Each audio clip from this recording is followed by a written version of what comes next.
کانوں کی، سارے چیزوں کی، اپنے ہاتھوں کی، اپنے پاؤں کی پوری پابندی اور بندش کے ساتھ روزہ رکھا. آج اس کے دل سے پوچھے آپ کے مسلم سے دراصل یہ دوسری کی ہے.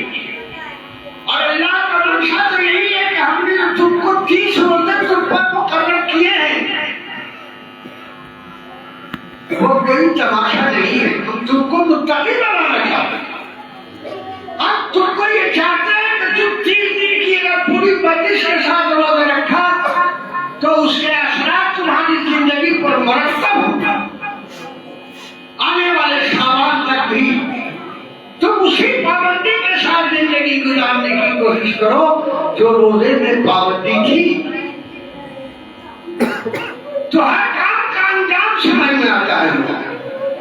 پڑھنے والا پڑھتا ہے، محنت مشقت کرتا ہے، اچھے سے نمبرات سے کامیابی سے ملتی ہے. روزہ دار بھی روزہ رکھ کے اپنی کامیابی کامرانی کے ثمرات کو دیکھنا چاہتا ہے. ظاہر سی بات ہے جس نے پوری پابندی کے ساتھ روزہ رکھا ہوگا تو اس کے روزے کے اثرات اس کی زندگی پہ مرتب ہوں گے. وہ سچا ہوگا کیونکہ 30 دن کے اللہ کا ہم ٹریننگ دے رہے ہیں، ٹرین کر رہے ہیں اور بہت ساری باتوں کے ساتھ ٹرین کر رہے ہیں. یہی نہیں کہ بھوک اور پیاس کی نہیں، سچائی ہے، صداقت ہے، محبت ہے، الفت ہے، غم گساری ہے، ایک دوسروں کی حمایت ہے، ایک دوسروں کی مزاج پوشی ہے، ایک دوسرے کی خیرخواہی ہے. بہت سارے مسائل کو اللہ نے اس روزے میں متعین کیا ہے. تو جو کوئی پورے بندش کے ساتھ روزہ رکھا ہو تو اللہ جل جلالہ ابھی اپنے فرشتوں کو بیٹھا کر اپنی مجلس قائم کرتا ہے. کیا شان ہے اس مولائے حقیقی کی، کیا شان ہے. وہ کہتا ہے کہ میرا بندہ پوری بندش کے ساتھ روزہ رکھا ہے. فرشتوں بتاؤ کیا ہونا چاہیے، اس کا اجر کیا ہونا چاہیے. اللہ تعالیٰ ایک ہے، پھر بھی وہ فرشتوں کے سامنے کہتا ہے. تو فرشتے عرض کرتے ہیں کہ اللہ جو مزدور مزدوری کرتا ہے جتنا چاہوں گا اس کو بتاؤ. یہ ساری باتیں آپ کو رمضان مبارک کے مہینے میں خطبے میں بتایا جاتا ہے. لیکن جو شیطان کا بھائی ہے کیا ڈال دیا، نہیں ہوگا مجھ سے گناہگاروں کی میری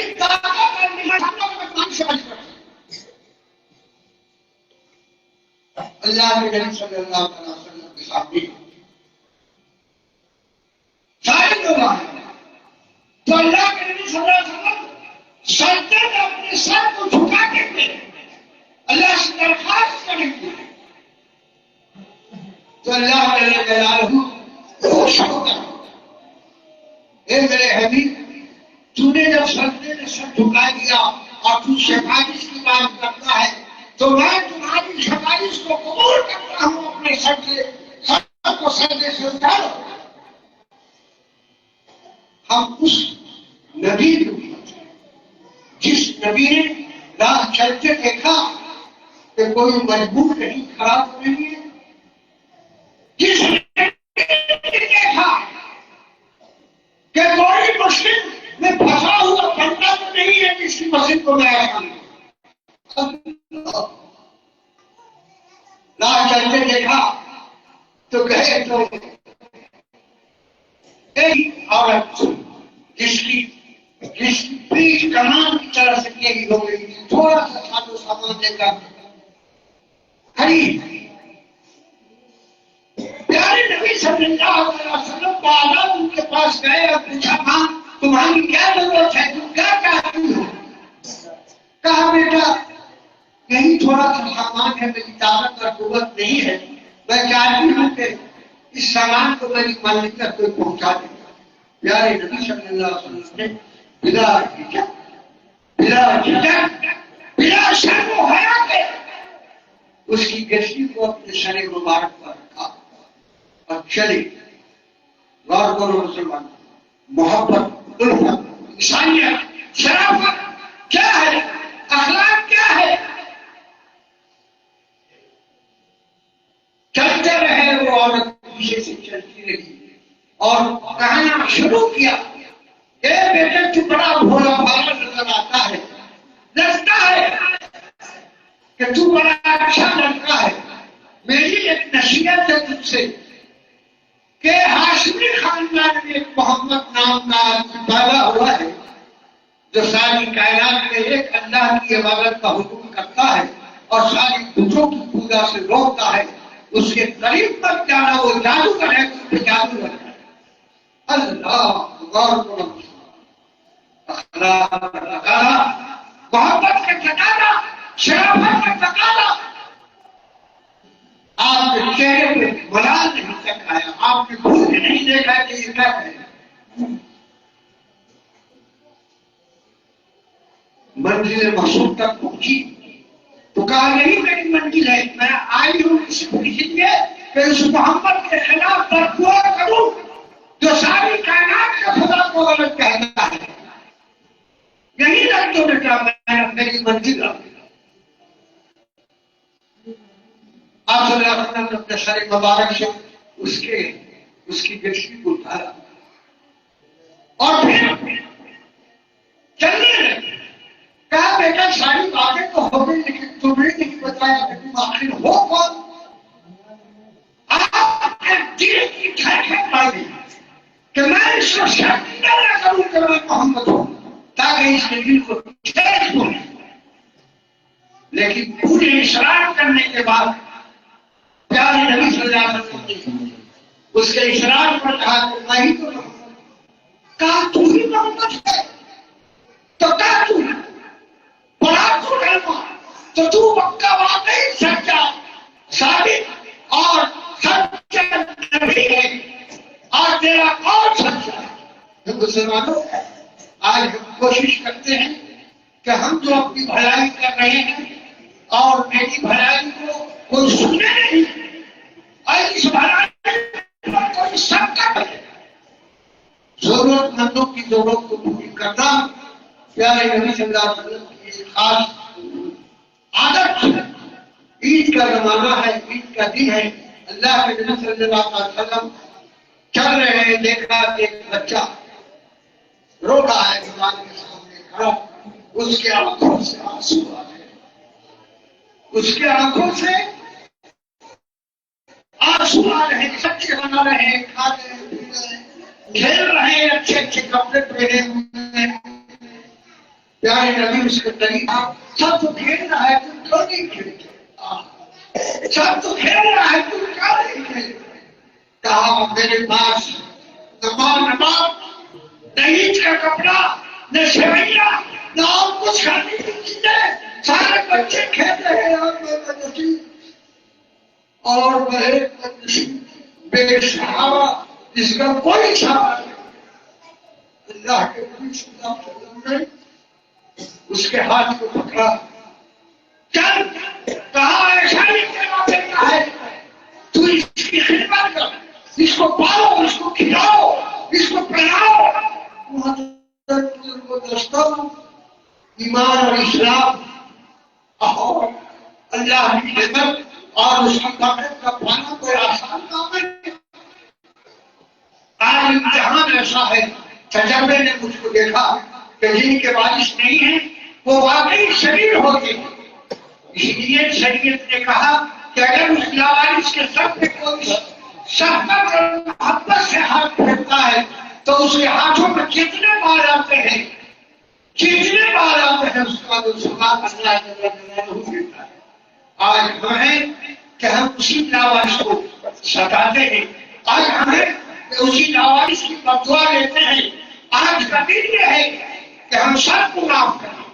آج کا دن یہ ہے کہ ہم کو کسی سے کوئی دل شکنی ہے تو اللہ اس دل شکنی کو دور فرمائے. آج کا دن یہ ہے جو ہم سب گلے مل کر ایک دوسرے کو پوائے پانی دیں. آج کا دن یہ ہے کہ اگر پانی تو اس کو چاہیے کہ اس سے بات کرے. آج کا دن وہ ہے کہ ہم اس کو معاف کر دیں. پیارے نبی صلی اللہ علیہ وسلم نے تو ایسے لوگوں کو معاف کیا ہے جہاں پہ رونقیں کھڑے ہوئے. پیارے نبی صلی اللہ علیہ وسلم کی صحابہ ایک پوری پہ بیٹھی تھی اور ایک شریر آیا اور ان کو بہکا دی گئی، چوٹیں لگا، پریشانیاں بڑھی. ایسے شخص کو بھی اللہ رسول صلی اللہ علیہ وسلم نے معاف فرمایا. فتح مکہ میں کہا سب تم آزاد، سب تم آزاد. آج کا دن بدلے کا دن نہیں، آج کا دن آزادی کا دن ہے. تو فلاں مقام میں چلا جائے میں اس کو معاف کر دوں، تو ہندے کے گھر میں چلا جائے میں اس کو معاف کر دوں، اور فلاں کو چلا کروں. اس لیے مختصر میں کہنا چاہتا ہوں کہ آج میں اس مبارک دن میں جس اتفاق و اتحاد کے ساتھ نماز کے لیے ہم آئے ہیں، اس اتفاق و اتحاد کے ساتھ اپنے دل کو صاف کریں، اپنی قدرت کو دور فرمائیں، اپنے آپ کو ایک دوسرے سے محبت کے ساتھ لیں اور گلے لگے اور ان کو مبارکباد دیں. مختصر یہی باتیں عرض کرنا چاہتا ہوں اور گزارش کرنا چاہتا ہوں کہ اپنے اتفاق و اتحاد اور محبت کے اس گہوارے کو سدا قائم رکھیں. اختلاف کی بنیاد مت کرو، آپس میں تنازع مت کرو، لالچ کی بنیاد پر ایک دوسرے کو نقصان پہنچانے کی کوشش مت کرو، بلکہ قربانی کرو اور کوشش کرو کہ ہم جو چیز اپنے لیے پسند کرتے ہیں تو دوسرے بھائی کے لیے بھی پسند کریں. یہی ہمارا ایمان ہے، یہی ہمارا دین ہے، یہی ہمارا مذہب ہے، یہی ہمارا طریقہ ہے. ہم اس کو اپنائیں. اللہ جل جلالہ سے سب مل کر دعا فرمائے کہ مولا تعالیٰ ہم سب کو دنیا اور آخرت دونوں جہان کی نعمتوں سے مالا مال فرمائے. اللہ تعالیٰ ہم سب کی مصیبتوں کو دور فرمائے. اللہ تعالیٰ ہم سب کے گناہوں کو معاف فرمائے. اللہ تعالیٰ ہمارے نماز کو، ہماری تراویح کو، ہمارے روزے کو قبول فرمائے. اللہ تعالیٰ ہم کو آفت بلائے رحیم کی آنی ہو، اللہ اس کو دور فرما. اللہ تعالیٰ ہم جیسے جو مصیبت میں ہے مصیبت کو دور فرما. جو بیمار ہیں ان کو بیماری سے شفائے کلی عطا فرما. جو مقروض ہمارا ان کے قرضوں کا عطا فرما. ہمارا تعالیٰ جو ہے پریشان حال ہے اللہ ان کی پریشانی کو دور فرما. ہمارا تعالیٰ ہم میں سے جو مصیبت میں ہے مصیبت کو دور فرما. جو لوگ ہم سے رخصت ہو چکے ہیں تیرے پیارے ہو گئے ہیں بندی اور بندیاں، اللہ ان کی قبروں کو نور سے بھر دے. اللہ انہیں عذاب قبر سے محفوظ رکھ. اے اللہ انہیں جنت الفردوس میں اعلیٰ مقام عطا فرما.